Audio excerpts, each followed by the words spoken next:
Welcome inside the zone, everyone, where we're set to put a bow on the 2012 high school football season. Along Reggie Hayes of the News Sentinel, I'm Joe Whalen. And Reggie, championship weekend in the books. We had two area teams playing for all the marbles this weekend. Let's start in the 2A game where Bishop Loras has wrapped up one of the more impressive runs we've seen of recent memory, winning a fourth consecutive 2A state championship as they took down Cardinal Ritter. Can you imagine being a senior who's never lost a playoff game? I mean, people, kids grow up wanting to win a sectional or regional. 4 state titles for a guy like Jalen Smith. Crazy. Had they lost the game, I don't know if they would have known how to have handled it. They've lost before, but they've never ended their season on a loss. Now, Loras jumped out right out of the gate, 27 unanswered points, and there were some questions about whether or not the Raiders were going to give them a tough game in this one, but Loras put that to bed pretty quick. Well, you know what? It was pretty surprising to me that they were able to jump out like that. Now, they came back, second half got a little bit dicier in the second half, but the Loras speed, the strength that they showed right away, I think they just kind of hit them right away, and it was like, wow, this team's for real. And not very many teams have a player like Jalen Smith at any level in the state championship. So. Well, certainly we saw Jalen Smith featured a lot more in the offense, especially when Steve Kiefer took over. They just went to that run game. Smith had 150 yards on the ground. Do you think that was the ultimate difference going into that postseason run, that Smith was featured more out of the backfield?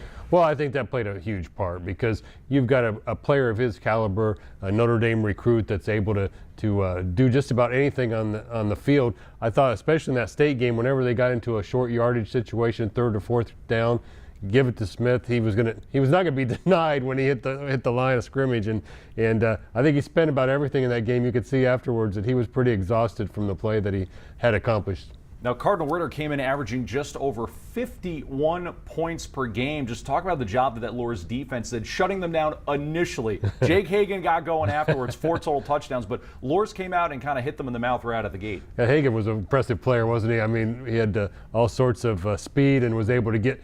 It's not easy to get behind the Loras secondary. I mean, they're pretty quick guys. I thought they did a nice job initially of really bottling things up, not giving the quarterback a lot of room to operate, and they were able to kind of establish control right away. And then, you got to the end of the game where they were hitting big play after big play, and it turned into a little bit of a track meet at the end. And certainly for other teams, that might have been a turning point in the game where Cardinal Ritter starts to get back into it. But that Loras team has seen just about everything it can over the last 4 years. To me, they were a group of players that weren't going to be denied. When Ritter came back and they got it within a score, it was like I think Smith and some of the other guys that I talked to afterwards, Mullen and those guys said, the seniors got together and say, we're not losing this game. We're not letting them get back. And certainly they had the willpower and the skill to make it happen. Well, I think that's been the most impressive thing is even just like you said, talking to the players leading up to the game, just how focused, how calm they were. They always give the great answers, but when you have the microphone in your face for 4 years, you get pretty good at that. But I think the question that everyone has on their mind now is where does this senior class stack up all time? They've tied a state record with 4 consecutive state championships. Everyone's always about the ranking. Where do you think they stack up historically? If you look at the great teams in Fort Wayne history, I think they have to be right there at the top. I mean, when you talk about winning 4 state titles, and I know it's 2A class, it's not 5A. Not that they couldn't compete in 5A, because you saw when they played Snyder how close the game it was with them.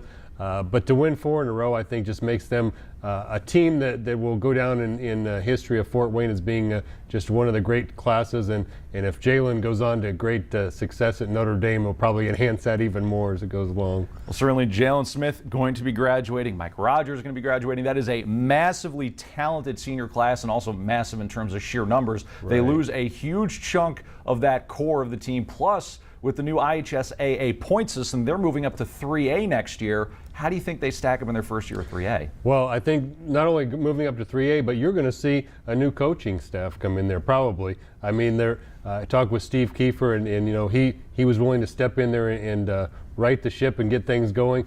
He doesn't want to be the coach next year, so you're looking at a new head coach, you're looking at new players moving up in Class 3A. Luers have a lot of questions going into next year, but the tradition of the program, I think, will make them able to adjust to all the different changes that come along. 5th straight state championship, or might that be setting the bar just a little bit too high given all the circumstances? I think we'll have to wait on that one, see how they do in the regular season before we put that mantle on them.